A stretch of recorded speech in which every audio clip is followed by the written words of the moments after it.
Hi viewers, ಇವತ್ತು ಹುರುಳಿಕಾಳಿಂದ sweet ಮಾಡ್ತಾ ಇದ್ದೀನಿ. ಇದನ್ನು ಮಲೆನಾಡು ಸೈಡು ಗಣಪತಿ ಹಬ್ಬದಲ್ಲಿ ಮಾಡ್ತಾರೆ. ಇವತ್ತು ಯಾಕೋ ನನಗೂ ತಿನ್ನಂಗಾಯ್ತು, ಅದಕ್ಕೆ ಮಾಡೋಣ ಅಂತ ಮಾಡ್ತಾ ಇದ್ದೀನಿ. ಮೊದಲಿಗೆ ಇದನ್ನ ಹೇಗೆ ಮಾಡೋದಪ್ಪ ಅಂತ ಹೇಳಿದರೆ, ಕುಕ್ಕರ್ಗೆ ಸ್ವಲ್ಪ ನೀರು ಹಾಕಿ ಗ್ಯಾಸ್ ಮೇಲೆ ಇಟ್ಟಿದ್ದೀನಿ.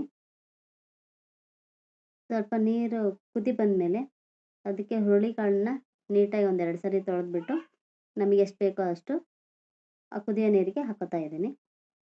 ಹುರುಳಿಕಾಳು ಹಾಕಿದ ಮೇಲೆ ಕುಕ್ಕರ್ ಬಾಯಿನ ಕ್ಲೋಸ್ ಮಾಡಿ ಒಂದು 3-4 ವಿಷಲ್ ಆಗೋವರೆಗೂ ಬಿಡ್ತೀನಿ. ಇದಾದಮೇಲೆ ಒಂದು ಬೌಲ್ ತುರಿದಿರೋ ಕೊಬ್ಬರಿ ತೊಗೊಂಡು ಮಿಕ್ಸಿ ಜಾರಿಗೆ ಹಾಕ್ತಾ ಇದ್ದೀನಿ. ನೆಕ್ಸ್ಟ್ 2 ಏಲಕ್ಕಿ ಹಾಕ್ಕೊಂಡು ಮಿಕ್ಸಿ ಮಾಡ್ಕೊತಾ ಇದ್ದೀನಿ. ಆ ಜಾರಿಗೆ ಇನ್ನೊಂದು ಸ್ವಲ್ಪ ನೀರು ಹಾಕಿ ಮಿಕ್ಸಿ ಮಾಡಿಕೊಂಡು ಅದನ್ನು ಪಾತ್ರೆ ಹಾಕ್ಕೋತಾ ಇದ್ದೀನಿ.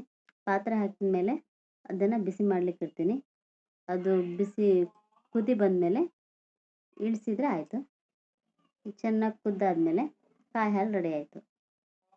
ಹುರುಳಿಕಾಳು ಬೇಯಿಸ್ಕೊಂಡಿದ್ವಲ್ಲ, ಅದು ಬೆಂದಿದೆಯೋ ಇಲ್ಲ ಅಂತ ಹೇಳಿ ನೋಡ್ಕೋಬೇಕು. ನೋಡ್ಕೊಂಡಾದಮೇಲೆ ಸ್ವಲ್ಪ ಬೆಲ್ಲ ಹಾಕಿ ಚೆನ್ನಾಗಿ ಬೇಯಿಸ್ಕೋಬೇಕು. ಇನ್ನೊಂದು ಸರಿ ಹುರುಳಿಕಾಳು ಮತ್ತು ಬೆಲ್ಲ ಎರಡು ಮಿಕ್ಸ್ ಆಗಿ ಬೆಂದಾದಮೇಲೆ ಅದನ್ನು ಮಿಕ್ಸಿ ಜಾರಿಗೆ ಹಾಕ್ಕೊಂಡು ಮಿಕ್ಸಿ ಮಾಡ್ಕೋಬೇಕು. ತುಂಬ ಗಟ್ಟಿಯಾಗಿತ್ತು ಅಂತ ಹೇಳಿದರೆ ಅದಕ್ಕೆ ಸ್ವಲ್ಪ ಹುರುಳಿಕಾಳು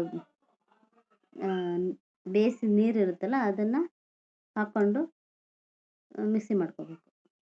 ಮಿಕ್ಸಿ ಮಾಡಿದಂಥ ಹುರುಳಿಕಾಳು ಮತ್ತು ಕಾಯಿ ಹಾಲು ಸ್ವಲ್ಪ ತುಪ್ಪ ಹಾಕ್ಕೊಂಡು ತಿಂತಾಯಿದ್ರೆ ತುಂಬ ರುಚಿಯಾಗಿರುತ್ತೆ. ಯಾರು ತಿಂದಿದ್ದೀರಾ ಕಮೆಂಟಲ್ಲಿ ತಿಳಿಸಿ. ಯಾರು ತಿಂದಿಲ್ಲ ಮಾಡ್ಕೊಂಡು ತಿನ್ನಿ, ಟೇಸ್ಟ್ ಹೆಂಗಿರುತ್ತೆ ಅಂತ ಹೇಳಿ. ಈ ಸ್ವೀಟು ಇಷ್ಟ ಆಗಿತ್ತು ಅಂದರೆ ನಮ್ಮ ಚಾನಲ್ನ ಲೈಕ್ ಮಾಡಿ, ಶೇರ್ ಮಾಡಿ, ಕಮೆಂಟ್ ಮಾಡಿ, ನಮಗೆ ಸಪೋರ್ಟ್ ಮಾಡಿ. Thank you for watching.